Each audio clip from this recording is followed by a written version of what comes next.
नमस्कार. इकडे आता रवी आणि रिया घरी आले नाहीत म्हणून निरूपा म्हणते की जोपर्यंत माझे रवी रिया घरी येणार नाही तोपर्यंत मी जेवणार नाही. त्यानंतर सुधाकर गायकवाड म्हणतात, ठीक आहे निरूपा, तू जेवणार नसेल तर मी सुद्धा जेवणार नाही. सत्या म्हणतो, बाप जेवणार नाही तर मी सुद्धा जेवणार नाही. आता कोणच जेवत नसतं. तेव्हा मीरा सत्याला म्हणते की काय करायचं, आपण हे घर सोडून जाऊया का? जर आपण हे घर सोडून गेलो तर रवी रिया इथे येतील आणि हे घर पहिल्यासारखं होईल. तेव्हा सत्या म्हणतो, धूमकेतू, आपण जर हे घर सोडून गेलो ना तर या पंकजला फुकट्याला तेवढंच बरं आहे. तो हे घर विकायलासुद्धा मागे पुढे बघणार नाही. अगं, त्याला त्याचं निरूपावर आणि बापावर काहीही प्रेम नाही आहे. त्याला नुसता पैसा हवा आहे. त्या मीरा म्हणते, मग काय करायचं आपण? कसे रवी भाऊजी आणि रिया या घरात परत येणार? सत्या म्हणतो, आपल्याला काहीतरी केलं पाहिजे धूमकेतू. सत्या आणि मीरा विचार करत असतात. तर इकडे आता रवी आणि रिया हॉलमध्ये बसलेले असतात, पण दोघंही एकमेकांशी बोलत नसतात. तेवढा तिथे आता रियाचा बाप येतो. तो म्हणतो, या गोष्टीचा फायदा घेतला पाहिजे. तो म्हणतो, रवी, अरे मी तुला हॉटेल टाकून देतो, तू स्वतः चालव, सगळं तूच बघ. तेव्हा रवी म्हणतो, जर मी यांच्याकडून हॉटेलसाठी पैसे घेतले तर मला कायमचं इथे राहावं लागेल.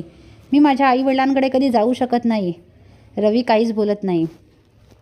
त्यानंतर रवी रूममध्ये जातो. रिया ही हॉलमध्येच असते, फोनवर बघत असते. तर इकडे आता ढवळीकर त्याच्या बेडरूममध्ये जातो आणि बायकोशी बोलत असतो. मी रवीला चांगलंच आता घोळात घेतलं आहे. रवीला सांगितलं आहे, मी तुला हॉटेल टाकून देतो, ते तूच चालव, सगळं तूच बघ. तू एवढा चांगला शिकलेला आहेस, मग त्याचा उपयोग नको झाला पाहिजे का? अरे तू कशाला नोकरी करतोस? आहे ना, आहे आपल्याकडे असताना आपण काम असं मागे राहायचं? तू हॉटेल चालव, मी तुला सगळा सपोर्ट करायला तयार आहे. अरे त्याला आता आपण असं घोळात घेऊया, म्हणजे तो इथून आपल्याला सोडून जाणारच नाही.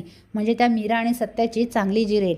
एकदा का रवी आपल्या इथे राहिला ना कायमचा, की त्या सत्यानं मला दाखवता येईल. म्हणजे त्या सत्यापासून मी त्याच्या भावाला तोडलं असं मला दाखवता येईल. त्या रवीला मला घर जावईच करून घ्यायचं आहे. त्या भिकारड्या घरात परत मला माझ्या मुलीला रियाला पाठवायचं नाही आहे. तेव्हा रियाची आई म्हणते, हो बरोबर बोलतोयस तू विक्रांत, आपण असंच करूया. आपण आपल्या मुलीला तिकडे पाठवायचंच नाही. आपला एक प्लॅन तर सक्सेसफुल झाला आहे. त्या सत्याचा खरा चेहरा आपण ह्यांच्यासमोर आणला. कसं त्या मीरावर आपण चोरीचा आळ घेतला, खोटा आळ चोरीचा घेतला, म्हणून त्या सत्याला आपण उचकवलं. तू नको नको त्या मीराला बोललास म्हणून तो उचकला, नाहीतर तो उचकत नव्हता. आधी तो शांतच होता, बघितलास ना, तुला काका काका करत होता. आणि जेव्हा तू मीराला तो अपशब्द वापरलास म्हणून तो उचकला गेला.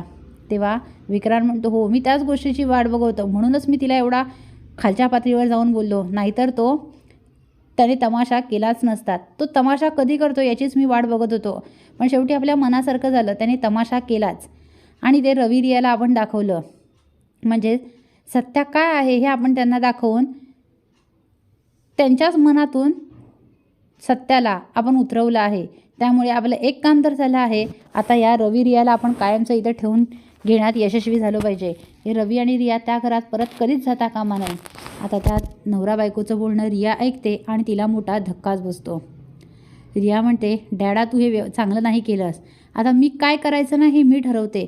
आता मी रवीला घेऊन इथून निघूनच जाणार आहे. आता रियासमोर तिच्या बापाचा काळा चेहरा आला आहे. पुढील अपडेट पाहण्यासाठी व्हिडिओला लाईक आणि चॅनलला सबस्क्राईब करायला विसरू नका. थँक्यू.